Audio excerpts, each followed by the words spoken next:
This is not just a shipbuilding deal. This is a shift. That was how one defense official in Manila reportedly framed it this week, and honestly, it stuck with me. Because here's the real question no one is asking loud enough. What happens when a Navy that used to count hulls carefully suddenly starts adding 12? South Korea's HD Hyundai Heavy Industries is delivering a 12-ship package to the Philippine Navy by 2029. 6 Raja Sulayman-class offshore patrol vessels. Additional Miguel Malvar HDF 3200 frigates. A $34.4 billion frigate contract signed in December 2025. Vertical launch missile systems entering the fleet. Pause there for a second. Vertical launch systems. For years, the Philippines' challenge in the South China Sea wasn't courage. It wasn't intent. It was numbers. It was endurance. It was showing up day after day with enough presence to matter. I've followed Manila's maritime story for a while now, and the pattern was obvious. One ship here, one patrol there, constant strain on limited assets. Now the math is changing. Imagine this. Instead of stretching a handful of high-value frigates thin across contested waters, you have dedicated offshore patrol vessels handling EEZ patrol, maritime law enforcement, and routine presence. Nasaan tayo ngayon? Nandito na tayo sa tabi ng Pag-asa, sir. Distance natin kay Pag-asa, sir, 2.5 nautical miles. That frees up heavier frigates, missile-capable frigates, for actual deterrence roles. That's not cosmetic modernization. That's structural correction.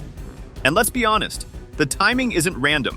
The South China Sea isn't cooling down. It's getting more crowded. Coast guards bumping hulls. Shadowing incidents. Radio warnings that sound polite but carry sharp undertones.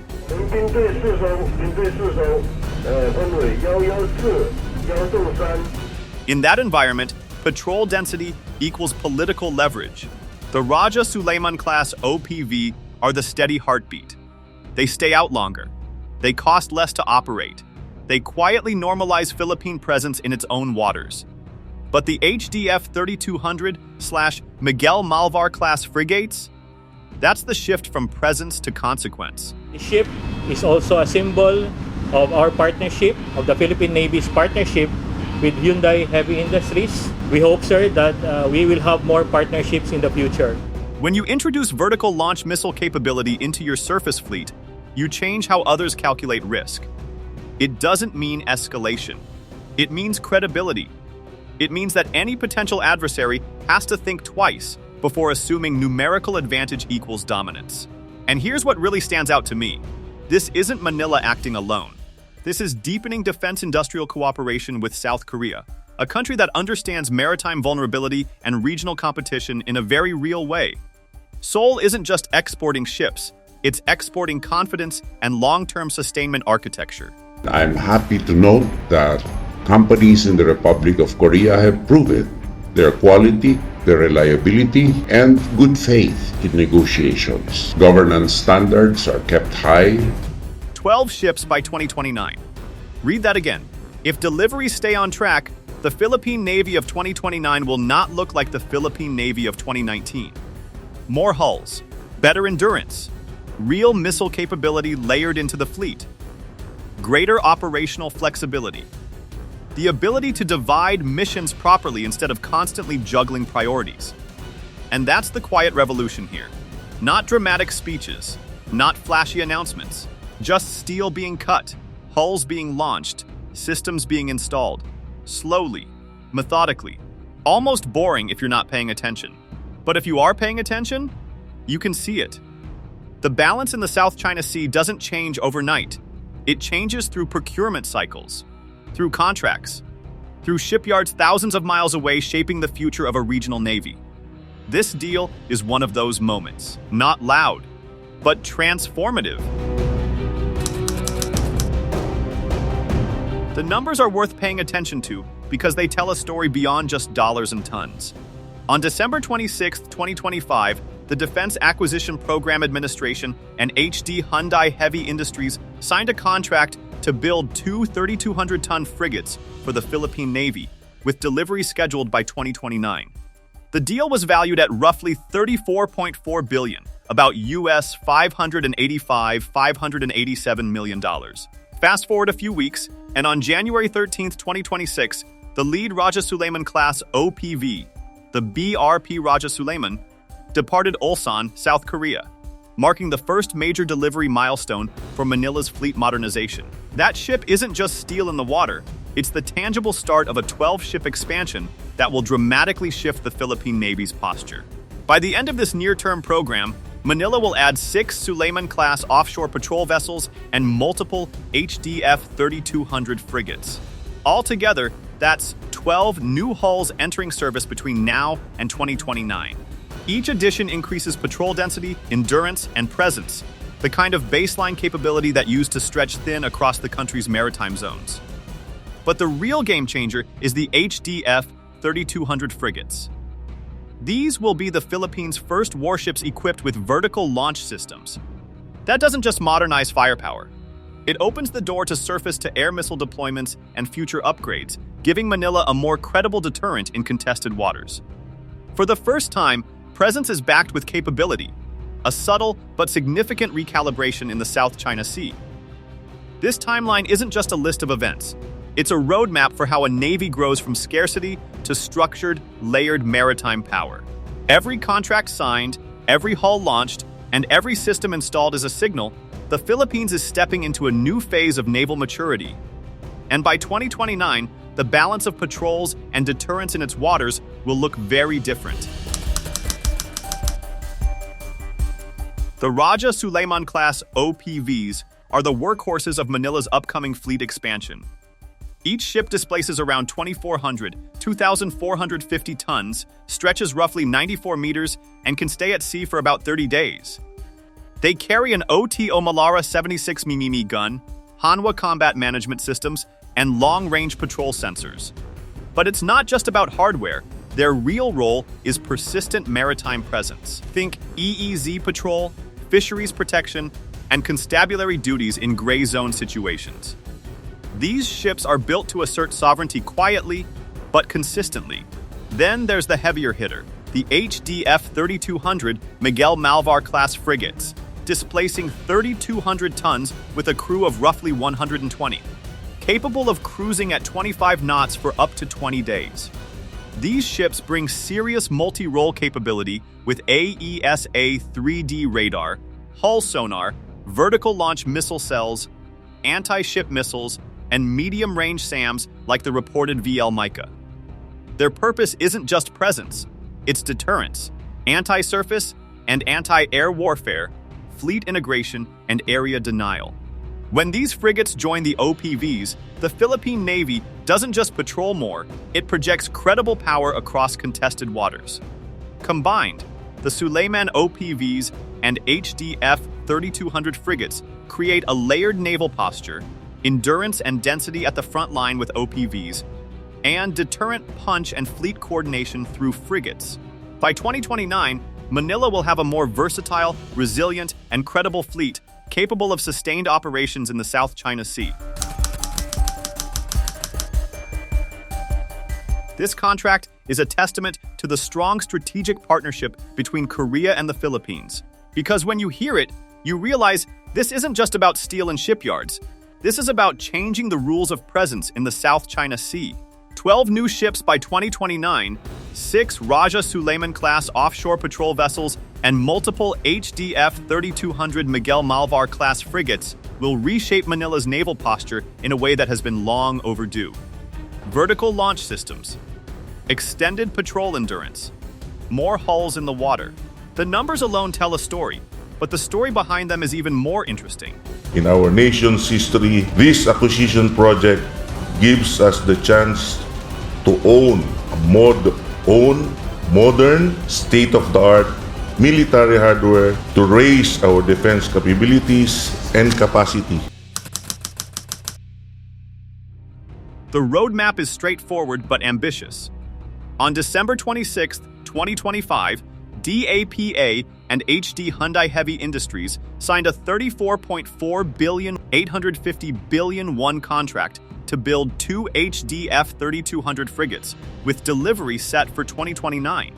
Barely 3 weeks later, on January 13, 2026, the lead barp Raja Sulayman OPV departed Ulsan, marking the first operational milestone of this massive fleet expansion. By the program's near-term end, Manila will field 12 new hulls. That's 6 OPVs for consistent EEZ patrol and constabulary duties, plus multiple guided missile frigates with vertical launch systems. A capability Manila has historically lacked. These additions aren't just incremental, they create persistent presence and credible deterrence, a combination that's increasingly essential in contested waters. The Raja Sulayman-class OPVs are the fleet's workhorses. Displacing roughly 2,450 tons, spanning 94 meters, and capable of 30-day deployments, these ships carry an OTO Malara 76 gun, Hanwha CMS modules, and long-range patrol sensors. Their mission is straightforward but critical: EEZ patrol, fisheries protection, and gray zone response. Steady, persistent, and visible, the kind of presence that says sovereignty without firing a shot. The HDF 3200, or Miguel Malvar-class frigates, by contrast, are the deterrent backbone.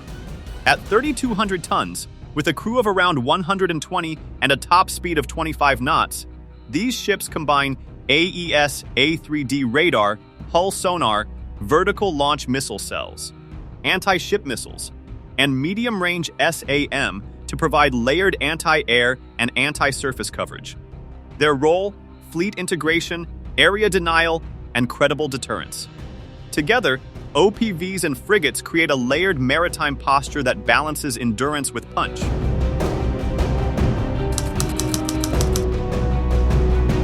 BRP Miguel Malvar FFGO6, the first HDF 3200 integration, shows what these platforms can do. Steel cut in 2023, launched in 2024, sea trials through 2025, and commissioned in 2025. Crew training and logistics pipelines were accelerated with HHI support, delivering a frigate capable of multi-domain operations right off the bat. Burp Raja Sulayman, Jan 2026, send-off marked the transition from procurement to operational presence. Early patrols immediately increased situational awareness and strengthened fisheries enforcement, showing that new ships aren't just symbolic, they deliver action. Repeat orders and industrial continuity.